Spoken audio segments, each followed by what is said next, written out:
pessoal, seja bem-vindo a essa aula que eu fiz com muito carinho para vocês.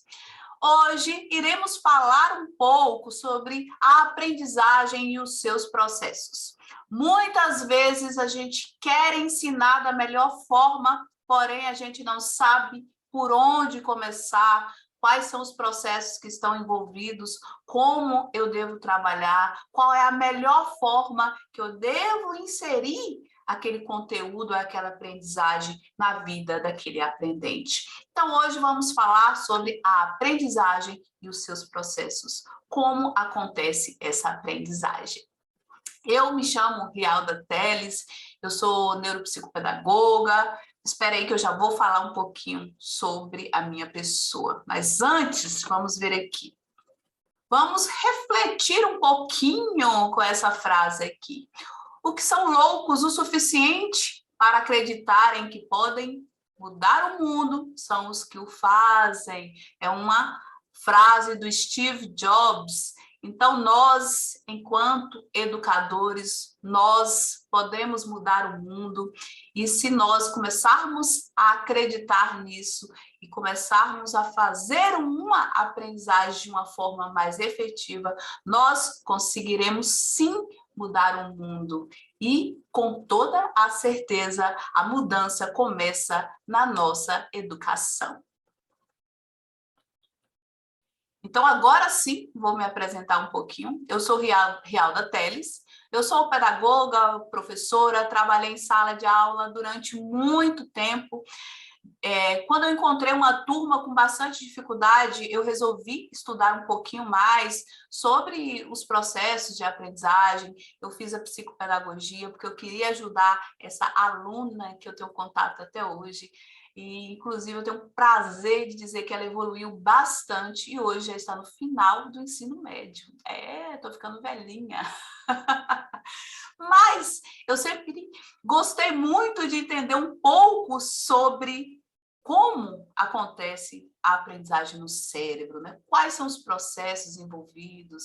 E eu resolvi estudar a neuropsicopedagogia, porque a neuropsicopedagogia ela estuda muito a aprendizagem e o sistema nervoso, como que acontece, né, essa aprendizagem aí junto com o sistema nervoso.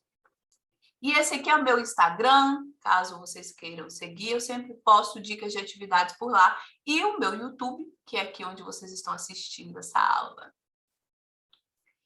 Então, para refletir um pouquinho, eu não sei se vocês já ouviram essa frase, muitas pessoas costumam dizer que um médico precisa estudar muito, pois um erro pode acabar com uma vida. Mas será que só o médico comete esse erro? Por que só o médico precisa estudar muito? É só o médico que lida com vidas? Deixa essa reflexão para vocês. Para um vídeo um pouquinho e escreva aqui se vocês concordam com essa frase.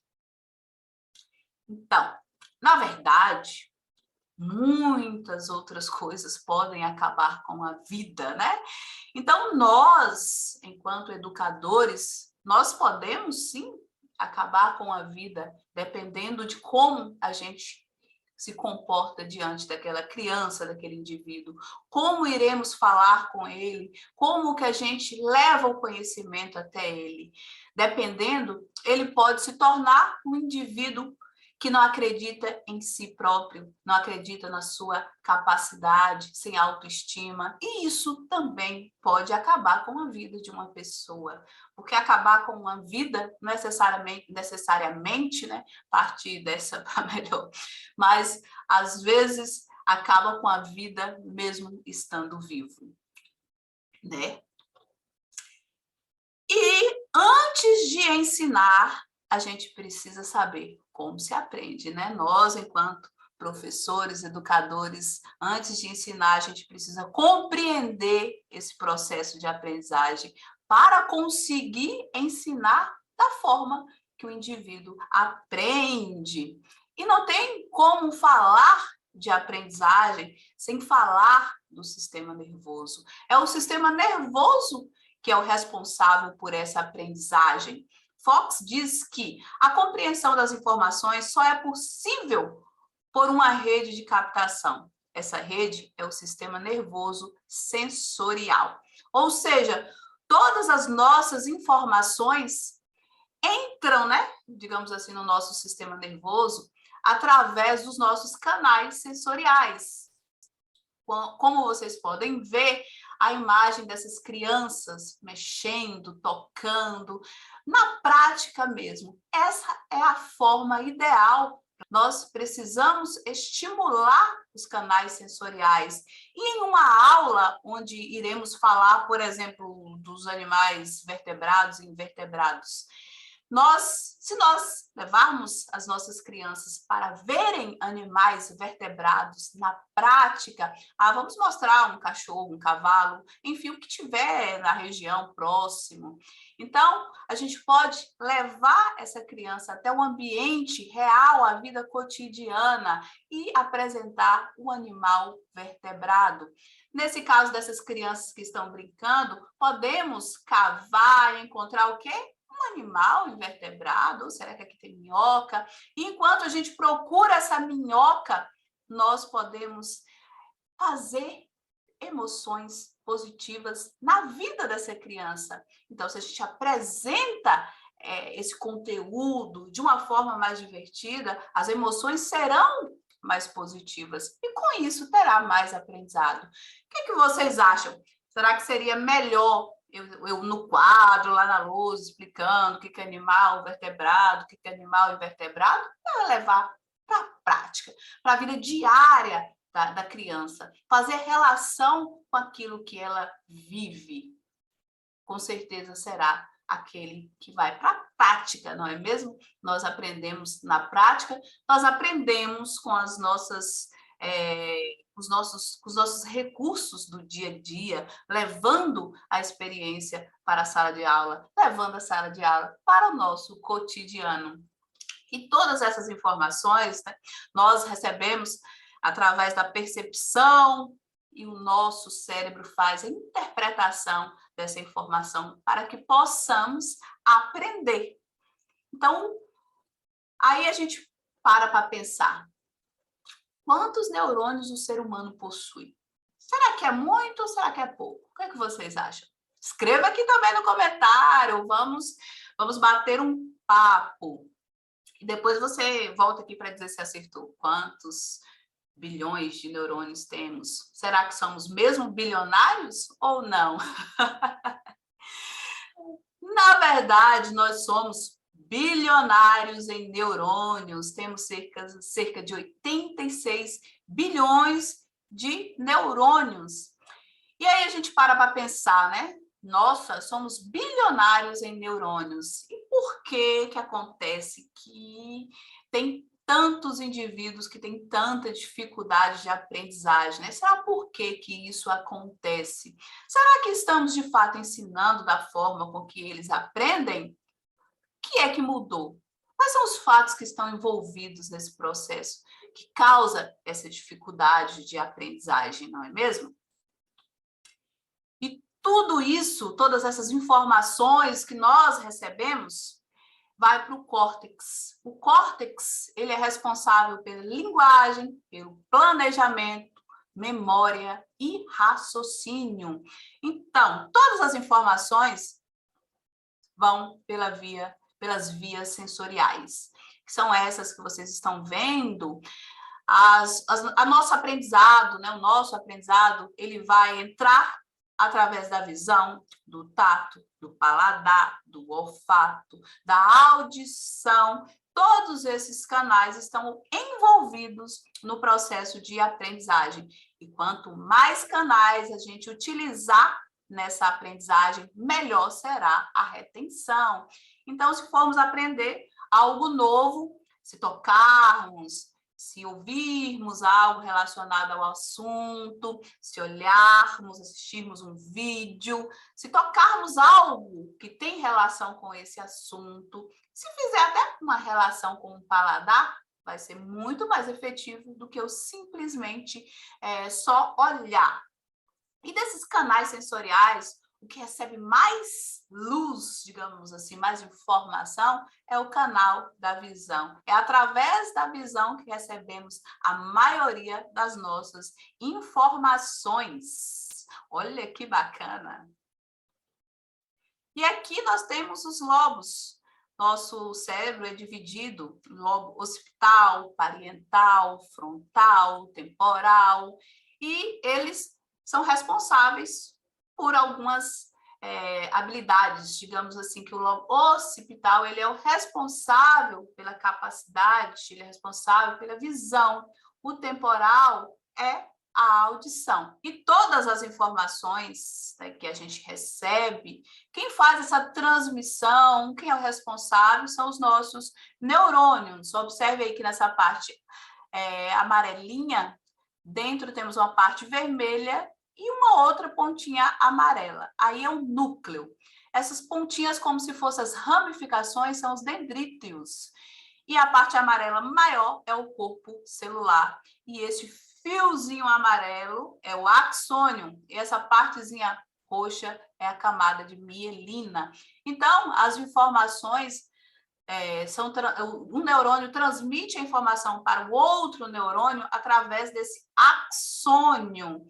E no final desse axônio que acontece as sinapses. Então, quanto mais a gente aprende, quanto mais a gente estimula a aprendizagem, melhor será a comunicação entre esses neurônios.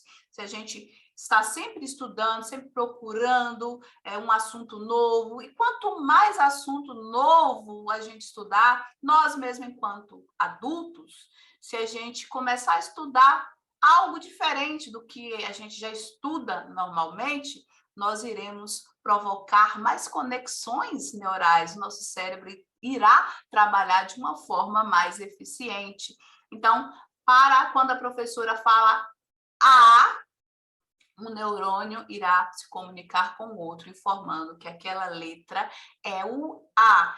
E é importante que se tenha um conhecimento prévio de algo para fazer essa relação. Então, é importante que o professor faça uma investigação, uma anamnese para compreender a realidade daquele aluno e fazer as aulas em cima do que aquelas crianças já compreendem. Não adianta eu falar A de ameixa, por exemplo, se a criança não conhece a ameixa. Então, eu tenho que entender o meu aluno e fazer essa associação com coisas do cotidiano, né? Levar para o dia a dia, como eu já disse anteriormente. E toda essa aprendizagem do nosso dia é consolidada durante o sono. É durante o sono que o cérebro vai fazer assim, ó, aquela faxina. Isso importa, isso não importa, então eu vou guardar isso aqui que é importante, e isso que o cérebro entendeu como não importante é descartado. Por isso é importante que as crianças, principalmente, tenham boas noites de sono. Porque eu já tive criança que tinha dificuldade de aprendizagem, porque não dormia bem. A única limitação dela era o sono. Quando a gente mudou a rotina, eu conversei com a mãe, ela fez uma mudança na rotina, a aprendizagem mudou, cresceu significativamente. Agora vamos falar um pouquinho sobre neuroplasticidade e aprendizagem. O que é a neuroplasticidade?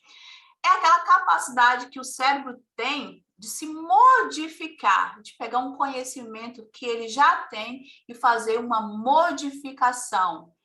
Como que isso acontece na aprendizagem? Por exemplo, a criança já tem um conhecimento sobre o abacate. Ela conhece um abacate.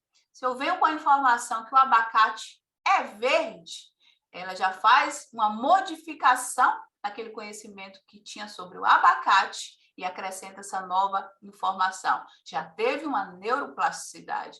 Então, a criança já sabe que aquilo é um abacate, que é uma fruta, por exemplo, e que é verde, e eu posso chegar com uma nova informação, que aquela fruta começa com a letra A, e o som é Ah, então já foi uma nova neuroplasticidade. O cérebro já fez uma nova modificação e acrescentou aquela nova informação. Por isso é importante fazermos associações com coisas conhecidas das crianças, dos aprendentes, porque assim eles irão aprender bem mais fácil do que eu simplesmente falar o ar de ameixa sem conexão nenhuma. Aí aqui diz, a mente é como um músculo. Quanto mais você a exercita, mais forte ela fica e mais ela pode expandir. Como eu disse anteriormente, a gente precisa estudar, porque quanto mais a gente estuda, quanto mais a gente treina, mais conexão acontece, mais conexões entre os nossos neurônios, assim como a bolsa, né? Não tem aquela bolsa que a gente compra lá naquela rua famosa, e aí a gente compra e deixa lá quietinha. Quando a gente vai pegar, ela já não está assim toda descascando por falta de uso, o mesmo acontece com o nosso cérebro, com a nossa memória, por exemplo. Se a gente não estimula, se a gente não trabalha para que ela continue em bom funcionamento, ela vai se espedaçar, digamos assim. Então, vamos treinar. Mas assim, eu preciso ficar estudando sempre a mesma coisa? Não, não é isso, né? A gente precisa estudar, treinar. Não precisa necessariamente estudar o mesmo assunto o tempo todo. Eu só não posso deixar o meu cérebro parado. Até quando a gente costuma passar sempre por uma rua, se a gente fizer uma modificação no nosso percurso, já é um exercício para o nosso cérebro.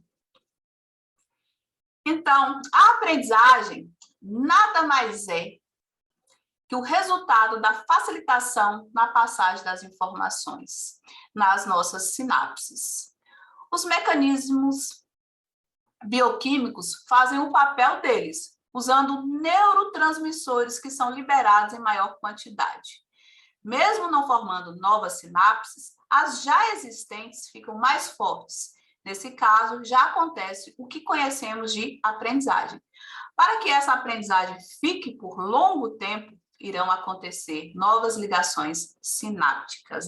Então, o que acontece? A gente recebe uma informação nova e o nosso cérebro vai fazer aquela associação, a nossa memória vai receber aquela informação. Então, se a gente tem um conhecimento prévio, como eu já disse anteriormente, ficará bem mais fácil de fazermos essa associação e se tornar uma memória de longo prazo, uma aprendizagem. Caso a gente não tenha esse conhecimento prévio, nós precisamos de uma certa repetição para que eu aprenda de fato. Vai ser um pouco mais difícil do que simplesmente fazer uma associação. Aqui vamos falar um pouquinho sobre a atenção. A atenção é algo fundamental no processo de aprendizagem. Nós precisamos selecionar as informações importantes. O tempo todo nós temos informações. Nossos canais sensoriais estão sendo estimulados o tempo todo. Então, hoje em dia, nós temos muitas informações através das redes sociais. Se não soubermos selecionar, nós acabamos confusos com tanta informação e não sabe qual seguir. No nosso corpo, podemos ter muitas informações. Por exemplo, essa senhora cheia de joias, aí, ou biju, não sei, né? Então, isso aí está estimulando a nossa atenção. Só que o que acontece? Nós temos capacidade de ignorar alguns estímulos, porque se não tivéssemos essa capacidade de ignorar os estímulos, ficaríamos loucos de verdade. Então, a gente precisa, né, selecionar o que é mais importante e focar naquilo que é mais importante. Numa sala de aula, a gente precisa selecionar a informação que é mais importante, ou seja, quando o professor está falando, a informação mais importante é a do professor. Eu preciso ignorar aquelas informações que estão vindo dos colegas, batendo um papinho, do corredor. Então, se está lendo um livro no metrô, a gente precisa focar no livro e tirar aquelas distrações do barulho ali externo. A gente precisa selecionar onde a gente quer focar. Se a gente não tem a capacidade de atenção, não conseguimos aprender. Sem atenção, não acontece a aprendizagem. Por isso, crianças que têm déficit de atenção têm muita dificuldade na aprendizagem. E hoje em dia, os adolescentes, eles abusam do nível atencional. Eles estudam e assistem televisão, escutam som, e nosso cérebro, ele tem capacidade de fazer, de fato, só uma coisa, digamos assim. Não tenho capacidade, por exemplo, de assistir uma aula aqui e fazer um arroz, porque meu foco vai ficar dividido, de fato, nenhum vai sair muito bem. Eu posso deixar o arroz queimar, ou posso ir lá mexer no arroz e esquecer o que foi que eu ouvi na aula. Então, por isso, é importante fazermos uma coisa de cada vez, principalmente na parte dos estudos acadêmicos. Agora, me diga uma coisa, você já fez isso? Você já decorou um assunto para a prova, depois esqueceu? Me conta se você já fez isso. Eu já fiz. Já decorei 30 questões para uma prova, passei na prova, tudo bonitinho, mas depois eu esqueci tudo. Então, isso acontece porque a gente sobrecarrega a nossa memória operacional. A memória operacional sobrecarrega e depois ela joga tudo fora. Não, quando a gente decora, esse decorar rápido para passar numa prova, não acontece a aprendizagem de fato. Ela fica por pouco tempo e naquele momento do sono, como eu disse, ela é descartada. Essa é a memória de curta duração, a memória operacional. Então, vamos falar um pouquinho sobre as memórias que são responsáveis também pela aprendizagem. Temos a memória de curta duração e a memória de longa duração. De curta duração, normalmente a gente usa para discar o número de telefone, para ler e compreender o que foi dito naquela frase. E aqui estão as memórias. Temos a memória de longo prazo e a memória de curto prazo, que é a memória operacional. A memória operacional é verbal e espacial. A de longo prazo, ela é dividida em explícita e implícita. E a explícita é dividida em episódica e semântica. E a implícita seria, resumindo, a implícita seria aquela memória motora. E a memória explícita é a memória de eventos que já aconteceram na nossa vida. Então, como o próprio nome diz, são os momentos, né, os episódios da nossa vida. E a memória semântica é aquela que a gente sabe, mas não sabe porque sabe. A gente sabe que o céu é azul, mas por que exatamente? A gente não sabe. São aquelas memórias de coisas que já foram acontecendo que a gente tem armazenada. Outro ponto importante na aprendizagem são as emoções. A emoção e a aprendizagem estão ligadas. A aprendizagem tradicional passa a ser transformada em aprendizagem efetiva com a participação do cérebro. Antes, não se tinha esse conhecimento a respeito das emoções, da aprendizagem, das emoções no nosso cérebro. A gente acreditava que as emoções aconteciam no coração.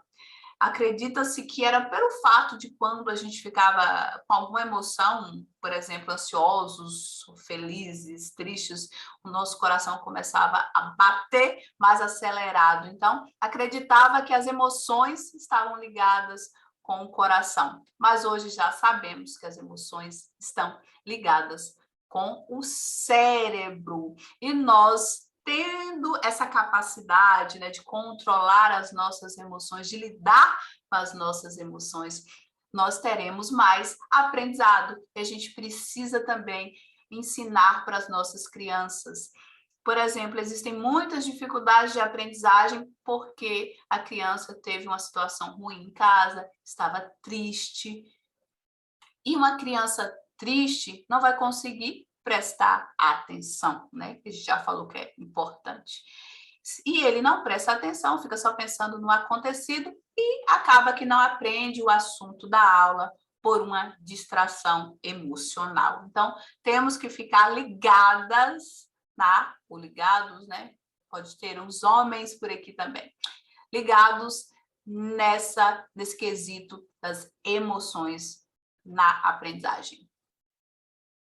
O professor precisa provocar a mudança no aluno, incentivar a criatividade, independência e autoconfiança. Outro ponto importante é o ambiente. Ele precisa ser favorável para a aprendizagem, ou seja, nós precisamos provocar essa mudança no aluno, nós precisamos mostrar que a aprendizagem é algo importante, que a aprendizagem é algo divertido, que a aprendizagem não é pagar uma penitência. Então, a gente precisa levar esse conteúdo para a sala de uma forma que faça o nosso aluno se emocionar. O ambiente aqui, que fala que é importante, não é só o ambiente de casa, mas todo o ambiente. A escola é um facilitador da aprendizagem, mas às vezes ela também é quem causa a dificuldade de aprendizagem. A gente precisa olhar muito bem isso, precisa olhar o ambiente também de casa, conversar com os pais, precisa analisar o ambiente que aquela criança vive e se isso está sendo favorável para a aprendizagem ou não. Caso não esteja, a gente precisa entrar com alguma intervenção para a melhoria. E nós não aprendemos se as nossas funções executivas tiverem alguma limitação. A gente precisa trabalhar também para desenvolver as funções executivas. E quais são as funções executivas? É a memória operacional, o controle inibitório, a flexibilidade cognitiva. Todas essas são importantes para o processo de aprendizagem. A gente precisa ter controle, a gente precisa ter a memória operacional para receber informação, para ir para a memória de longa duração. Nós precisamos também ser flexível no nosso pensamento para conseguir resolver os problemas da sala de aula, os problemas diários, problemas da nossa vida, e é através da nossa capacidade de flexibilizar o nosso pensamento que a gente consegue fazer isso. Aqui, só os gênios têm criatividade, por falar em flexibilidade cognitiva? Aí Augusto diz que não, né? Ele fala o seguinte: somos tão criativos que quando não temos problemas, nós os inventamos. Então, isso prova que nós temos sim criatividade. A gente precisa estimular essa habilidade. A criatividade é uma habilidade.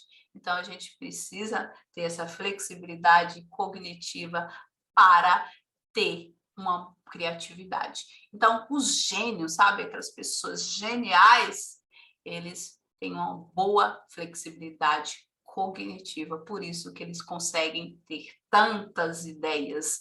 Gente, a flexibilidade cognitiva é aquela ideia de pensar fora da caixa. E aí, quando a gente pensa fora da caixa, é que vem a criatividade, as nossas ideias. Então, a criatividade, né, implica em quebrar regras, desafiar algumas leis e ordens. Para isso, precisamos acessar um lado mais escondido da nossa mente. Como eu falei, a gente precisa pensar fora da caixa.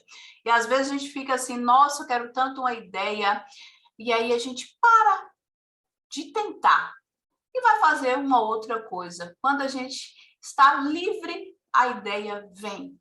Não é assim que acontece? Então, se a gente quer muito pensar em alguma ideia, a melhor forma é a gente tirar aquela ideia do pensamento por enquanto e fazer outras coisas que a ideia vem. Aí sim eu preciso novamente de um planejamento. Chegou a ideia, anotei, depois eu vou sentar para planejar direitinho como colocar aquela ideia em prática. A aprendizagem e suas limitações. Nós encontramos muitas limitações na aprendizagem na nossa sala de aula. E depois da pandemia, esse número cresceu muito. E aí, o que acontece? Muita gente pensa que é um transtorno de aprendizagem, mas atualmente temos muitas dificuldades de aprendizagem. Dificuldades que podem ser ambientais, as dificuldades podem ser até por um calor, nossa sala está com muito calor e pode causar uma dificuldade de aprendizagem. Como eu disse, anteriormente, a escola pode ser facilitadora, mas também pode ser a causadora da dificuldade de aprendizagem. Se é uma sala com muito barulho, se é uma sala com muito calor, se é uma proposta pedagógica não muito boa, isso pode causar dificuldade de aprendizagem. E temos também os transtornos específicos de aprendizagem, e o mais comum é a dislexia. Encontramos muitas crianças com dislexia, o maior número direcionado para a questão de transtorno de aprendizagem é para a dislexia. E a gente devia estudar um pouco mais, acho que deveria existir já na nossa formação de licenciatura, quando a gente estuda lá para ser professor, pedagogia ou licenciatura específica, teria que ter, não sei se atualmente já tem, mas teria que ter a matéria de neurociência para que a gente pudesse compreender um pouco mais do funcionamento cerebral para conseguir aplicar na sala de aula, conseguir ensinar melhor o nosso aluno da forma que ele aprende. Então, a neurociência está ajudando bastante no nosso processo de ensino-aprendizagem. O trabalho do educador pode ser mais significativo e eficiente quando ele conhece o funcionamento cerebral. Então, se o educador sabe como ensinar, porque sabe como a criança aprende, como o cérebro funciona, será uma aprendizagem muito mais efetiva do que quando não se compreende. Quando a gente conhece algo, a gente consegue fazer melhor, não é mesmo? Se a gente já domina uma habilidade, é bem mais fácil de fazer do que quando a gente não domina. Se a gente vai fazer uma palestra e a gente já domina, é mais fácil do que quando a gente vai fazer a primeira vez. Então, se a gente domina o conhecimento do funcionamento, né, na verdade, do cérebro, a gente vai conseguir ensinar os nossos alunos da forma correta. Então, na interface entre educação e neurociências, emergem desafios como a divulgação adequada das neurociências para os educadores e o público em geral. O estudo dos mecanismos de aprendizagem em indivíduos com dificuldades educacionais especiais e a inclusão das neurociências na formação inicial do educador. Como eu disse anteriormente, né, que eu acho que teria que ter a matéria de neurociências já na nossa faculdade. E precisa ser melhor divulgado, que infelizmente muitos educadores ainda falam que a neurociência está querendo ensinar o professor de 25 anos de sala de aula a dar aula. Mas a gente tem que pensar o seguinte: a educação é uma ciência, assim como a medicina também. A medicina não evoluiu, hoje em dia as cirurgias não são bem mais modernas, não mudou a forma, não mudou o medicamento, não se aprimorou. Da mesma forma, é a educação. Ela muda. Nós não podemos ensinar os alunos de 2022 como ensinávamos aos nossos alunos de 1996, por exemplo, né? A gente precisa atualizar, às vezes a gente quer ensinar o aluno da forma que a gente aprendeu, a gente precisa cortar aí essa ligação e nos atualizarmos e mudar o nosso pensamento. Pois com conhecimento científico, intercâmbio de experiências, julgamento crítico, disposição e energia, mas sem euforia excessiva, podemos poderemos nos tornar em breve educadores de muito mais sucesso. Isso é uma frase de Consenza e Guerra. Então, a gente precisa, né, ter esse conhecimento científico, mas a gente também não vai com a euforia, né? Vamos colocar a cabeça no lugar, dentro das nossas condições, fazer o melhor pelos nossos alunos. Então, pessoal, foi isso. Eu espero que vocês tenham gostado da aula. E aí eu tenho uma sugestão aqui para vocês. Caso vocês queiram aprender um pouco mais sobre a aprendizagem no cérebro, né? A aprendizagem, todos os processos envolvidos na aprendizagem, porque não dá para eu falar tudo em uma única aula. Então, eu organizei em mais ou menos 28 aulas, aulas curtinhas para falar do processo de aprendizagem. Então, com esse curso, você vai aprender o quê, por exemplo? Você vai aprender quais são os processos envolvidos na aprendizagem, como acontece a aprendizagem e como estimular de forma eficiente. Que coisas aparentemente simples podem causar dificuldade de aprendizagem, como também pode ajudar no processo de aprendizagem. Você também poderá identificar possíveis dificuldades de aprendizagem, técnicas para uma neuroaprendizagem, todo o funcionamento do sistema nervoso relacionado com a aprendizagem, claro. Ao final do curso, você será capaz de ensinar qualquer pessoa de uma forma eficiente.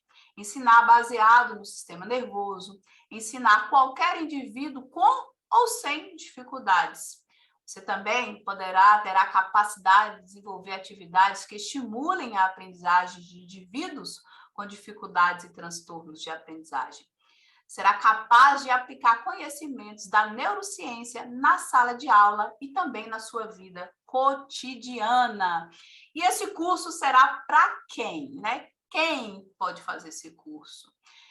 Para o professor que trabalha na sala de aula, estudante de pedagogia, psicopedagogia, neuropsicopedagogia ou qualquer curso de licenciatura, e também para aquela pessoa que quer aprender a aprender, estudar do jeito que o sistema nervoso aprende.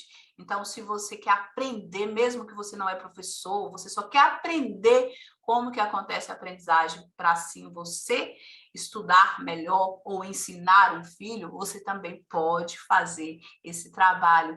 Eu vou deixar o link do curso, vou deixar logo disponível. Para quem está no grupo, vou deixar no grupo. Para quem está assistindo essa aula depois, eu vou deixar aqui embaixo, na caixa de informação, o lugar para você se inscrever no curso, ok? E foi isso, gente. Eu espero, muito obrigada. Eu espero que vocês tenham gostado da aula. Agora que você já domina essa parte inicial dos processos de aprendizagem, você com certeza já irá conseguir ajudar o seu aluno. E se você quiser se aprofundar um pouco mais, é só se inscrever no curso. Esse curso foi feito com muito carinho, tem material muito bacana, tem material complementar, o e-book, eu vou disponibilizar também materiais para estimular as habilidades que são essenciais para a aprendizagem. Esse é o meu canal, caso vocês queiram se inscrever, e o meu Instagram também, ok? E boa sorte com a sua sala de aula, com a sua aprendizagem, ok? Beijos, beijos, tchau, tchau. E te aguardo lá no curso.